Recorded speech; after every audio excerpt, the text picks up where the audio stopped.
Hello, I'm Maurice Powell. Welcome to A Little Light Music, Manx Radio's regular Thursday evening classical music hour. I'm going to begin this evening's programme with an overture by Haydn Wood, our adopted composer, a Manx composer, not born on the Isle of Man, of course, but he spent his childhood here. And, of course, as many of you will know, he visited the island nearly every year for 50 years, mainly to see his brother and other members of the family who were very active here in musical circles, and also to play golf, very important. He also wrote a number of pieces for orchestra incorporating Manx traditional melodies.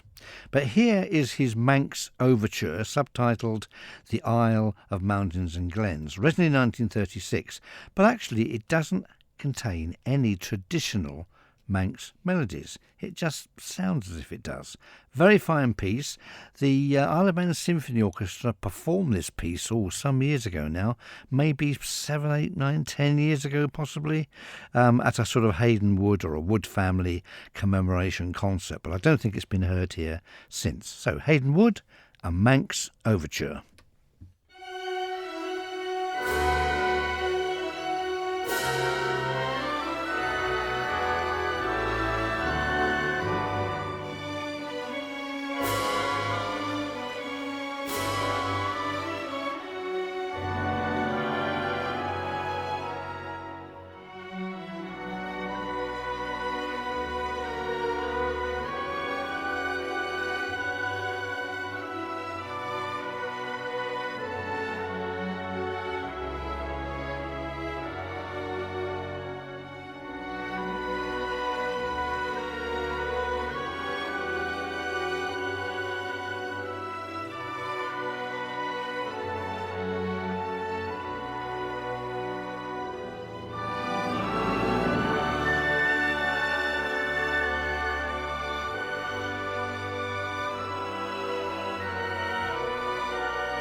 Stirring stuff. Haydn Wood's A Manx Overture, The Isle of Mountains and Glens, contains no traditional Manx melodies, and yet I think it has a very Manx feeling about it.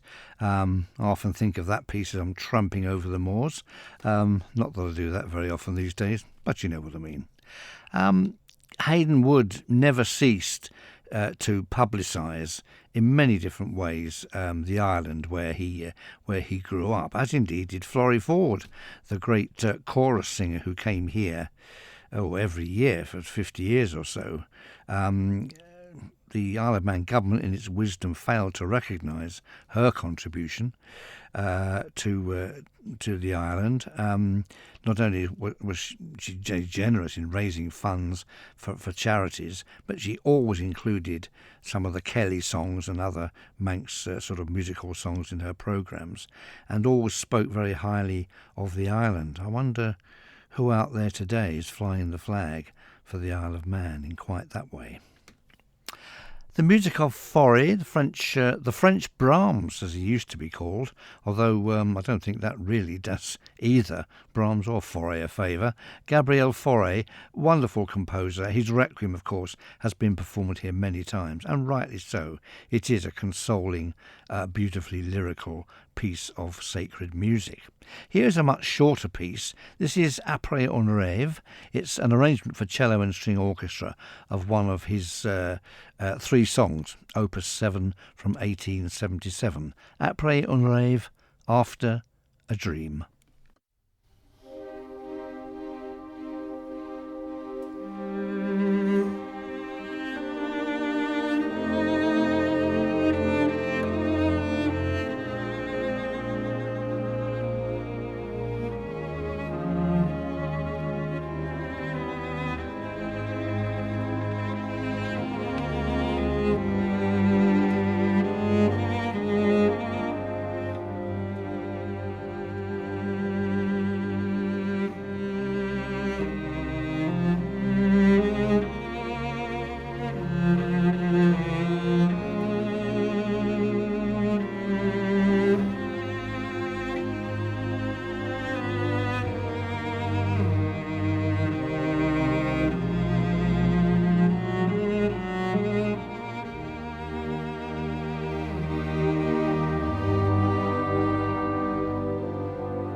A lovely consoling piece by Faure, arranged for cello and strings from the song Après un rêve, After a Dream. Let me read something a little lighter perhaps. Here's a piece by an English composer of light music, which who I don't think has appeared in this series before, James Turner. He was a very prolific arranger, and his works received many radio broadcasts in the post-war years. And in fact, he composed a theme that was once used for the television programme This Is Your Life, Eamon Andrews and the Big Red Book. We all remember that, I'm sure, and several light cameos as well. This little piece is called Passe-Pied des Enfants. Well, Passe-Pied is a Renaissance dance, and we all know what des enfants are. Passe-Pied des Enfants.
Passe-Pied des Enfants. And now to the music of Albinoni, and a real Albinoni adagio, not that ghastly excrescence that passes for Albinoni's adagio, which contains, as far as I'm aware, not a note that Albinoni actually wrote. Nevertheless, a popular piece from the 1950s, and although it sounds more like Puccini than Albinoni, it did bring Albinoni's name to the fore at a time when really, along with Vivaldi and most other Italian Baroque composers whose names end in the letter I, were totally forgotten. So let's have a real Albinoni Adagio. This is from his oboe concerto in D minor. It's one of the 12 concertos, Opus 9. It's from number 2, if you're interested in that kind of a detail. The 12 concertos were dedicated to Maximilian II Emanuel, the Elector of Bavaria, and may actually have been written at the court in Bavaria in around 1722 during Albinoni's visit. The other concertos in the series, and there are 12 of them, some are for violin and some are for 2 oboes, and they're all wonderful, wonderful pieces. So if you like the music of Vivaldi, Bach or Handel, you're sure to like the music of Albinoni. So here's the Adagio then from Albinoni's oboe concerto in D minor.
A real Albinoni Adagio taken from his Oboe Concerto, Opus 9, number 2 in D minor. And now there's just time to mention something for the diary.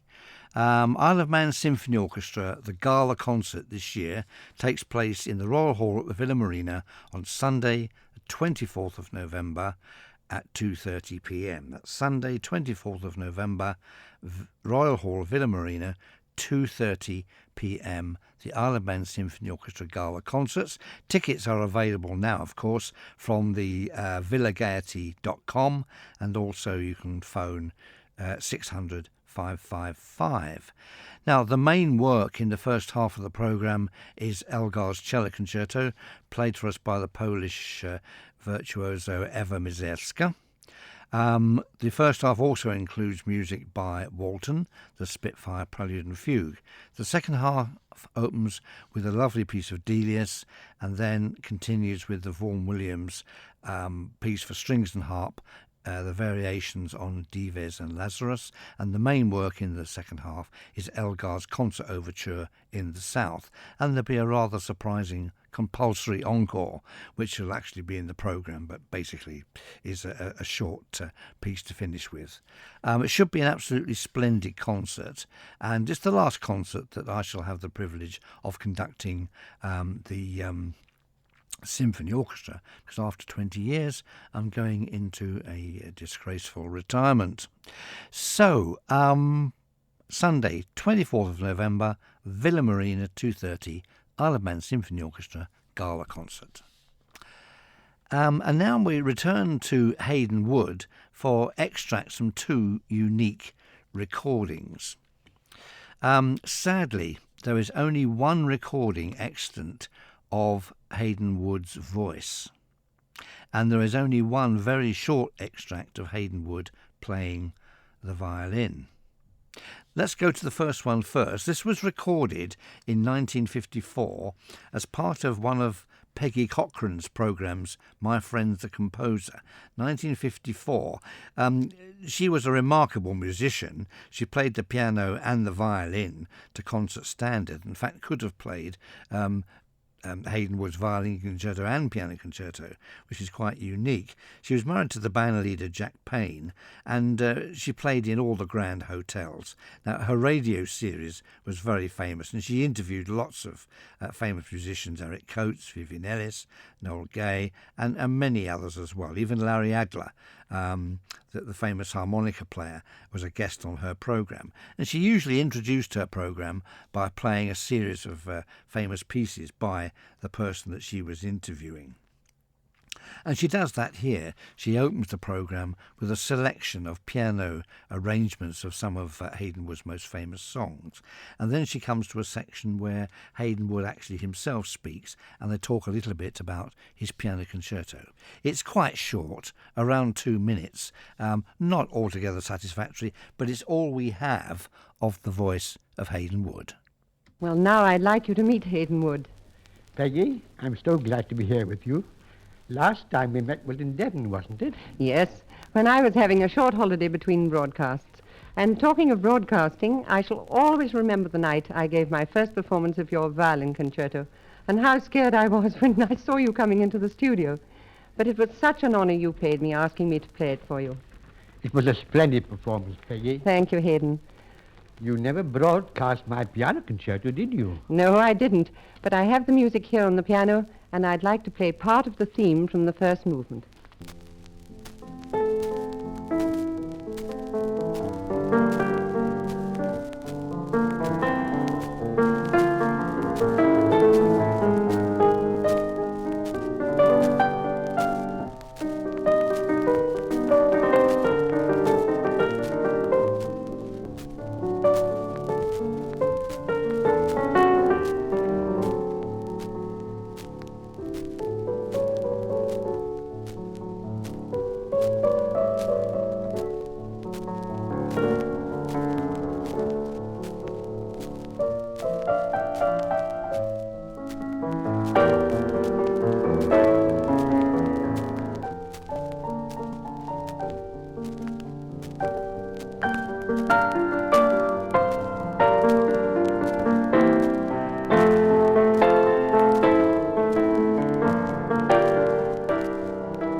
And Haydn tells me there's to be a light music festival in June at the Festival Hall, and that he's written 2 new works for the occasion. I think this is wonderful. He's so full of energy. I'm sure he won't mind me telling you that he's just celebrated his 72nd birthday. Of course I don't mind, my dear. You certainly do enjoy eternal youth, Haydn. Quite a Peter Pan. I hope to be at the concert. And you're going to conduct too, aren't you? Yes, a concert waltz and a rhapsody. And talking of eternal youth, I think your latest composition is most appropriate, and I think it's really charming. I'll play it now, Serenade to Youth.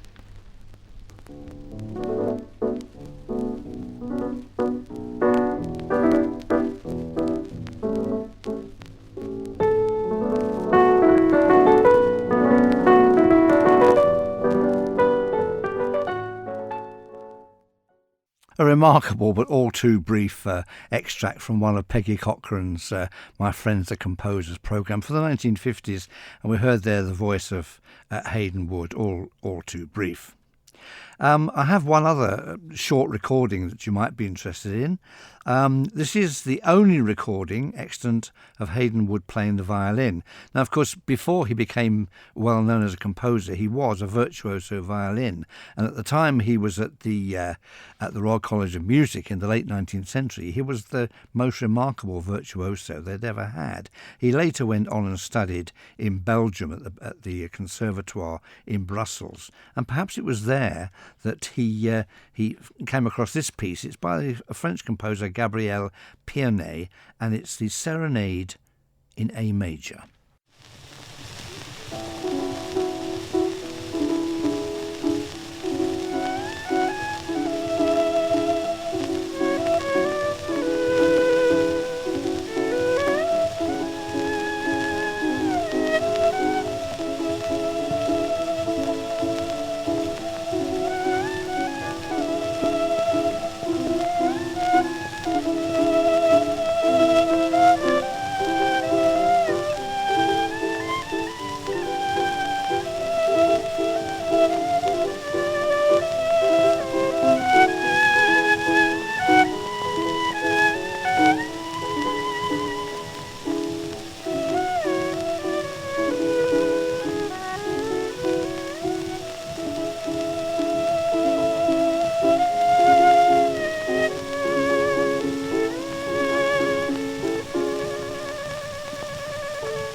Well, a faultlessly played little miniature there by Gabriel Piernet, played by Haydn Wood and recorded in 1907. Well, of course, the recording quality is not up to modern standards, but I think it gives us a reasonable idea of what his playing style was like in a fairly short salon piece. But of course he did play all the major violin concertos at various times, and some of the very difficult concert pieces by Sarasate, Vieuxtemps, people like that. But it gives us a little bit of an idea. Of course, the broadcasting style that we heard earlier was also very much of its time. Anyway, a couple of little things there I thought you might be interested in. Now, to the music of Ruperto Chapí. Now, I'd never heard of him either. A Spanish composer, 1851 to 1909, so he's roughly a kind of a contemporary of people like Dvorak, Brahms. He wrote a good deal of music, orchestral, band music, choral music, and chamber music. He was the son of a barber in Villena, and the only photograph I've seen of him makes him look like a rather younger and more dapper version of Sasson. Anyway, that's not really of any importance at all. I'm going to play a movement from his Serenata from the Fantasia Morisca of 1873. Very colourful piece. Gives us a little bit of an idea of what this little-known Spanish composer's music was like. Ruperto Chapí, Serenata.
The Serenata from the Fantasia Morisca, 1873, of the Spanish composer Ruperto Chapí, or maybe Chapí, I'm not absolutely certain.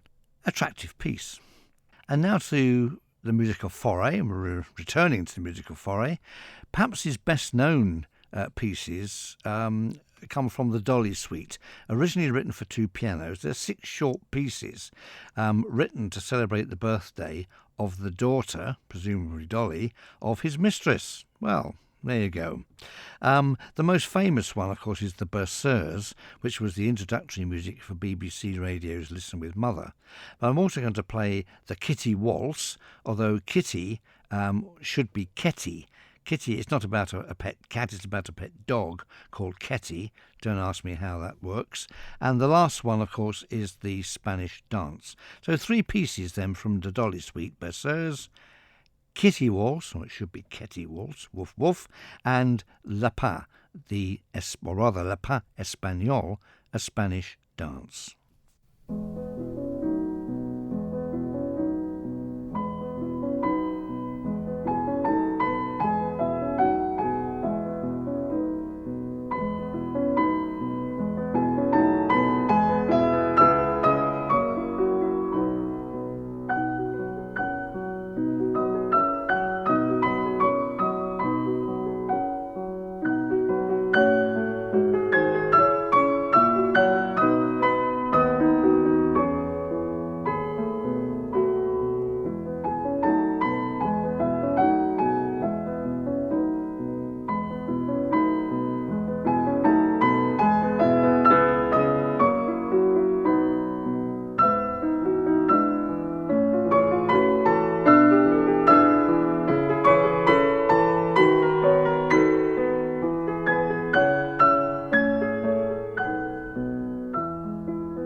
Three pieces from Faure's Dolly Suite, Berceuse, Kitty Waltz and La Paz Espagnole. And I think, I think I prefer this original two-piano version than the later sort of orchestral version, as colourful as that is. There's something rather nice about that. So, I think we've got time for one last piece. The music of Peter Dodd, not appeared in this series, I don't think, before. This is his Irish Idyll, based on the famous Irish folk song "The Lark in the Clear Air," written in 1971. He was born in 1930 and had a variety of posts within the BBC music department, and was obviously a dab hand at churning out some very attractive pieces. Peter Dodd, Irish Idyll.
The music of Peter Dodd, his Irish Idyll based on The Lark in the Clear Air.